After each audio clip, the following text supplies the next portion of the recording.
Hello friends, welcome back to my channel. होर सारे किद्दां चंगे? चलो फिर खुश रहो ते मस्त रहो एंड हैप्पी नवरात्रा सबको। जिन जिन लोगों के यहाँ रखे जाते हैं तो उसके लिए आज हम कुछ स्पेशल बनाते हैं। अभी तो ये है मॉर्निंग का टाइम जिसमें कि घर का सभी को काम करना होता है, तो मैं भी फिर वही सब करने में लगी हुई हूँ।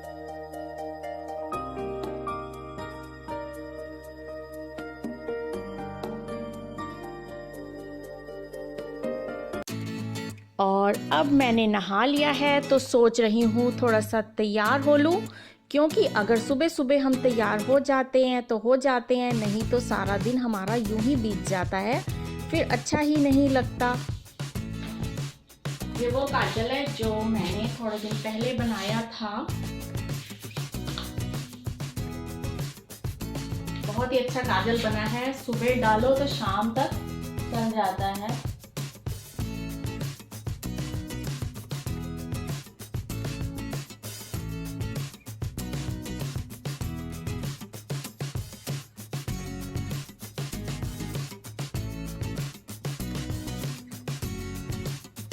तो आज लंच में बनाया है मैंने सादे सिंपल दाल चावल, तो उस वजह से थोड़ा सा मैंने कहा कि मीठा भी बना लिया जाए।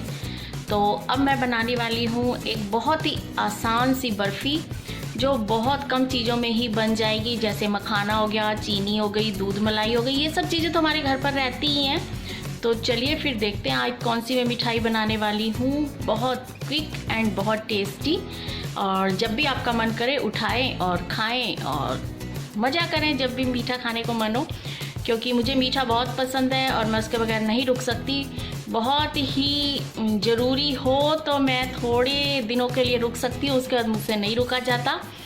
तो फिर मुझे मीठा चाहिए, तो मैंने सोचा कि क्यों ना घर पर ही बना लिया जाए। तो अब मैं बनाने वाली हूँ, क्या बनाने वाली हूँ, कैसे बनाने वाली हूँ, ये तो आप जब तक पूरी वीडियो देखोगे तो ही पता चलेगा। तो चलिए फिर। सबसे पहले कढ़ाई लूँगी और उसमें मैं 1 कटोरी लूँगी फूल मखाने, और इसको स्लो फ्लेम में रोस्ट करूँगी 2-3 मिनट के लिए। इसको मैं विदाउट घी के ही रोस्ट करूँगी, घी नहीं डालना है। ये हमारे मखाने अब बस रोस्ट हो गए हैं, काफ़ी क्रिस्पी हो गए हैं, ताकि हम इसको अच्छे तरीके से पीस सकें और पीस के इसका महीन पाउडर बना सकें। गैस ऑफ कर देंगे और इसे ठंडा होने के लिए छोड़ देंगे। और फिर हम उसी कढ़ाई में 1 कटोरी दूध विद मलाई इसमें डाल देंगे, और अब इसे हम लगातार चलाएंगे, और इसे तब तक चलाएंगे जब तक कि ये आधा ना रह जाए, ताकि गाढ़ा दूध हो जाएगा। और लगातार चलाते रहना है, और इसके साइडों में जो भी मलाई वगैरह इकट्ठी हो जाएगी उसे हम लोग साइडों में से निकाल के इसी में ही लगातार डालते जाएंगे।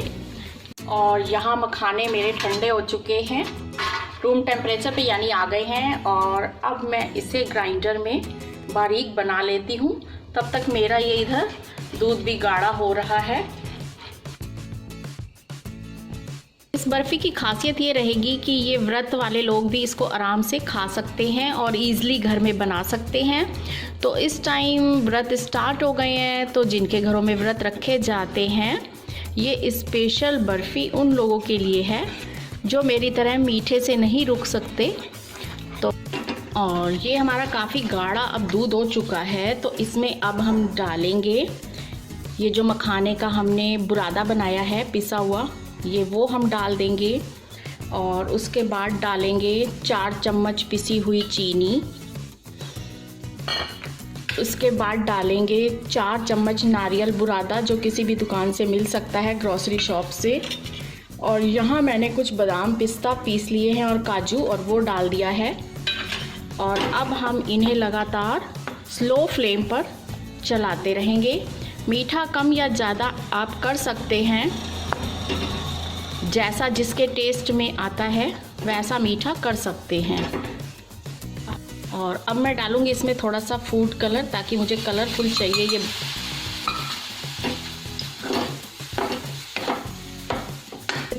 तो बस ये हमारी तैयार हो गई है। मखाना लड्डू कह लो, बर्फ़ी कह लो, आप इसको अपने हिसाब से कर सकते हैं। और ये एक डो टाइप में तैयार हो गया है। ये देखिए, जब ये डो टाइप में तैयार हो जाए तो समझ लो कि अब ये जमाने लायक हो गया है। तो बस हम अब फ्लेम ऑफ कर देते हैं और फिर इसको किसी भी थाली या प्लेट में ऑयल लगा के देसी घी से ग्रीस करके उसमें अब हम जमा लेंगे।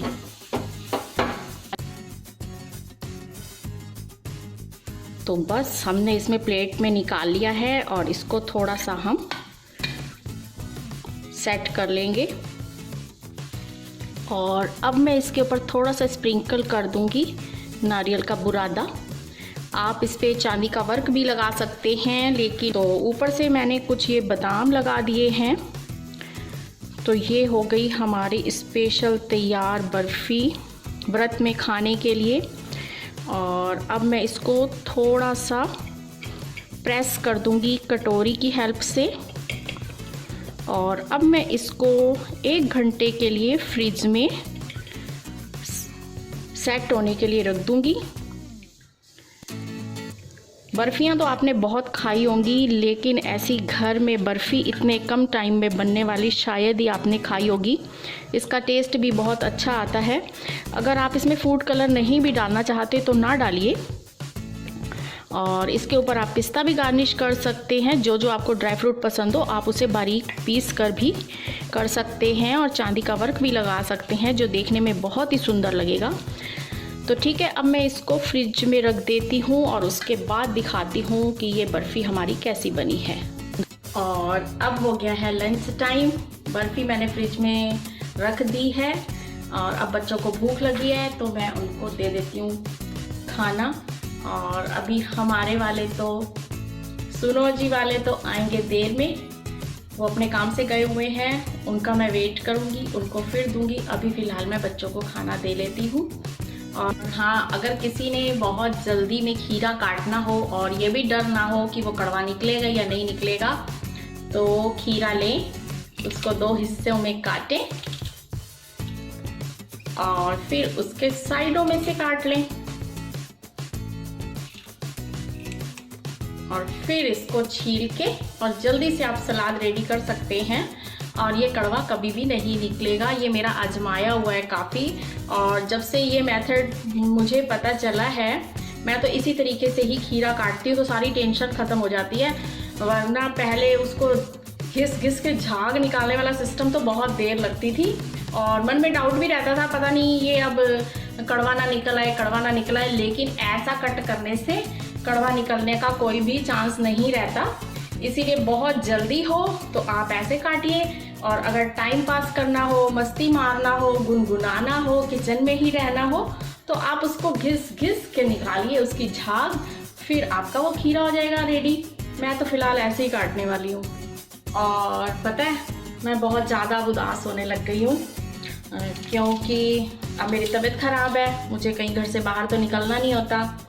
और अब मुझे चिंता ये हो रही है कि मुझे ऐसे घर पर कितने टाइम तक रहना पड़ेगा। मैं तो घूमने ही नहीं जा सकती, और घूमने अगर मैं नहीं जाती तो मेरा तो बहुत उदासी हो रही है और चिंता भी हो रही है कि जो जो मैंने सोच रखा था कि मैं कहाँ कहाँ जाती इस बार, तो फिर तो सारा कुछ कैंसिल हो रहा है। और पता नहीं ये कब तक प्रॉब्लम मेरी सही होगी। तो अब तो मुझे बहुत ज़्यादा चिंता हो रही है कि मैं ठीक कब होंगी। और इसके साथ साथ मेरा दिल भी बहुत उदास हो रहा है कि मैं घूमने कहाँ जाऊँ। रोज़ सुबह होते ही मेरे माइंड में एक चीज़ आ जाती है कि मैंने घूमने जाना है, और फिर याद आ जाता है कि नहीं जा सकती। फिर एक बार सोचती हूँ इनको कहूँ, पर फिर पता है कि इनको कहने से बच्चे भी बहुत डांटेंगे, डांट तो पड़नी ही है। इसलिए ना मैं मन मन में सोचती हूँ और मन मन में ही फिर कैंसिल कर देती हूँ। लेकिन मुझे परेशानी बहुत हो रही है इतने सब लोगों से। और घूमने तो ज़रूर ही जाती, क्योंकि 1-1.5 महीने बाद मेरा तो टूर रहता ही है, मुझे जाना ही होता है। पर इस बार मैं बहुत बुरी फंसी हूँ, मैं कहीं नहीं निकल पा रही। पता नहीं भगवान को क्या मंजूर है। और अब मैं सलाद काट लूँ, और आपसे बातें भी मैंने कर ली हैं, और देव के लिए बनाती हूँ फिर मीठी लस्सी, क्योंकि वो सिंपल लस्सी नहीं पीता, और कभी बना भी दो तो पीता ही नहीं है, फिर छोड़ देता है। तो अब उसके लिए मैं बना लेती हूँ मीठी लस्सी, और बस फिर उसको सबसे पहले खाना दे दूँ मैं।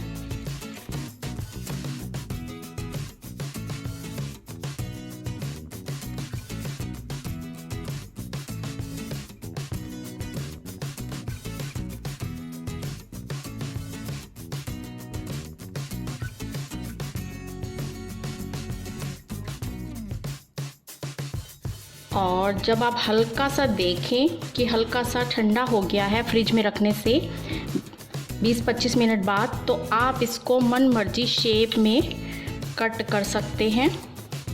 और फिर देखिए कटिंग करने के बाद ये हमारी बर्फ़ी कुछ इस तरीके से निकल आएंगी।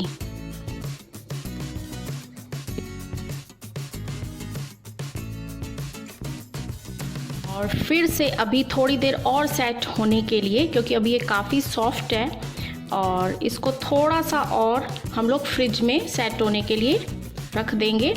वैसे तो ये देखिए आसानी से निकल रही है, मगर थोड़ी देर और आधे घंटे के करीब इसको और रेस्ट करवा लेते हैं, तो ये बहुत अच्छे ढंग से हमारी निकल आएगी और बर्फ़ी हो गई हमारी तैयार खाने के लिए। ये देखिए, आप इसकी लेयर मोटी या पतली कर सकते हैं। फ़िलहाल इससे मोटी तो सही रहेगी, लेकिन पतली नहीं सही रहेगी। तो बस कुछ देर बाद ही हमारी बर्फ़ी हो गई खाने के लिए तैयार। और इन नवरात्रों में ये स्पेशल बर्फ़ी बनाएं और खाएं, और जब कोई मेहमान भी आ जाए तो उसके आगे भी रखिए। बहुत कम टाइम में ये बनने वाली चीज़ है, टेस्ट भी बहुत अच्छा है। एक बार जिसे खिलाएंगे वो बार बार मांगेगा। तो ठीक है, फिर मिलते हैं अगली वीडियो में, तब तक बाय बाय।